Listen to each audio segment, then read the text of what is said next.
Although there is evidence of potential violations of the statutes regarding the handling of classified information, our judgment is that no reasonable prosecutor would bring such a case.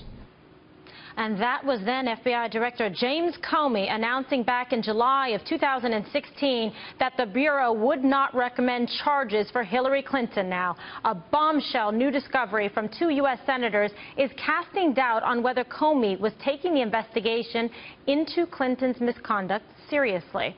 In a letter written to current FBI Director Christopher Wray, Senators Chuck Grassley and Lindsey Graham alleged that Comey drafted a statement clearing Clinton of all charges, quote, long before FBI agents finished their work, end quote. According to the senators, the statement was drafted before Hillary Clinton was even interviewed. And joining us now with reaction to these shocking new revelations from the American Center for Law and Justice, President Trump's attorney, Jay Sekulow, and Fox News contributor, former White House Press Secretary Ari Fleischer. Gentlemen, this is a huge story, really quite a bombshell. It's one that many people were talking about during the campaign, but now we're actually seeing the story has some legs to it. Jay, I'll begin with you. Do you feel that there is a violation here of the Hatch Act? I think the Hatch Act at a minimum, but I think there's something more serious. And that is the whole investigation evidently was just a fraud on the American people. It was a faux investigation. You've got James Comey now with emails going back and forth where he's drafting 3 months before they interview 16 witnesses, including the supposed target of the investigation, exoneration, basically a declination letter before they interviewed the witnesses. So you got to ask yourself, really, what's going on here? And James Comey had the nerve to testify under oath that he had to come forward last July to make his statement because the whole process where Loretta Lynch met with President Clinton on the tarmac in Phoenix cast doubt on the scope and nature of the investigation and the integrity of the Department of Justice and the FBI. But, Kimberly, here's the fact. The fact is, evidently, he already made up his mind 3 months before the investigation really got underway. So this whole thing was a fraud on the American people. It's really outrageous. It's beyond conduct unconscionable. Really, it's interfering with the system of justice as we know it. The investigation was already predetermined, the outcome.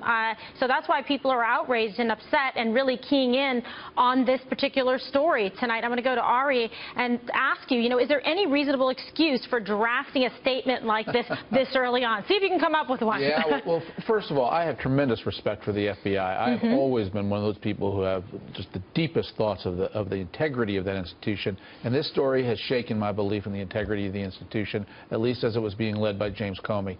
Because what we're hearing here is, if this is true, that investigation, the most high-profile, important thing the FBI was doing, was a sham. The only excuse I could think of, and I hope this is true, is that he also had a similar statement if he was going to bring criminal charges.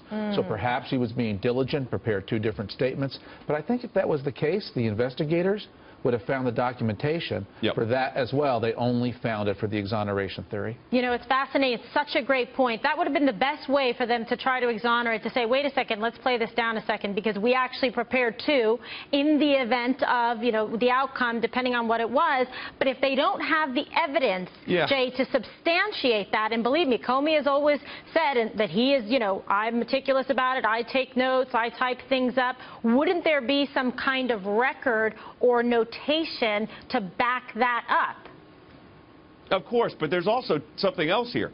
There's testimony before the Senate committee where the individuals, including the senior counsel to James Comey and his chief of staff, where they said this was a leaning forward document, looking to the fact that we know where this is going, that there's going to be an exoneration. But, Kim, you've litigated cases for a long time as well. Prosecutor. Who in the world would draft a document, 3 months before witness interviews are complete, including the subject and target of the investigation, and Cheryl Mills and some of the key individuals involved? 16 or even 17 witnesses not interviewed. That's what I'm saying here.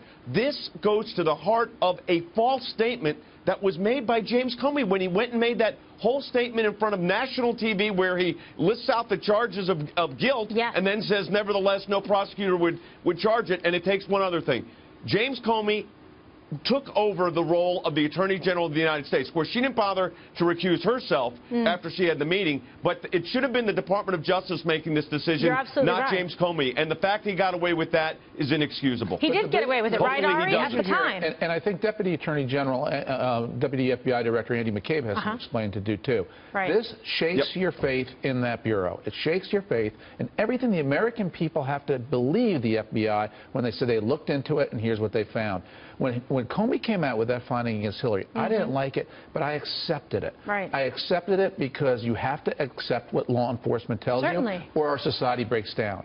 Comey's got a lot of explaining to do. Andy McCabe has explaining to do. The American people have a right to hear it, and they need to be held, their feet need to be held to the fire. We need to know. You're absolutely right. I mean, they deserve justice in this case, which means the truth. I think you're right about that because it was already, we saw, you know, kind of shades of this being highly problematic when you, as you said, he stepped over the bounds in terms of his role as an investigator, the head of the FBI, and then became judge and jury and said, okay, I'm going to tell you that no reasonable prosecutor, that is not your job. That already undermines the credibility of the investigation right there. And no reasonable FBI director would have leaked a conversation he had with the President of the United States to a friend of his so they could leak it to the New York Times. Ethical no reasonable person would do that either. Criminality, he needs to hire a good criminal defense lawyer, in my view. All right, and we'll see. What do you? Quick final comment, Christopher Wray. What should he do about this? He should demand from James Comey to hear what happened. And James Comey needs to go public and say it, too. This is serious. It gets to the core Put him under of oath. Can we trust the FBI or not. We must trust the FBI. If something was done wrong, Wray needs to out it. I think you're absolutely right, and they have to do that to restore some of the faith and credibility. You know what? The hard-working men and women of the FBI that put it on the line every day to serve this country, they deserve better than that. All right, gentlemen, thank you so much. Appreciate it.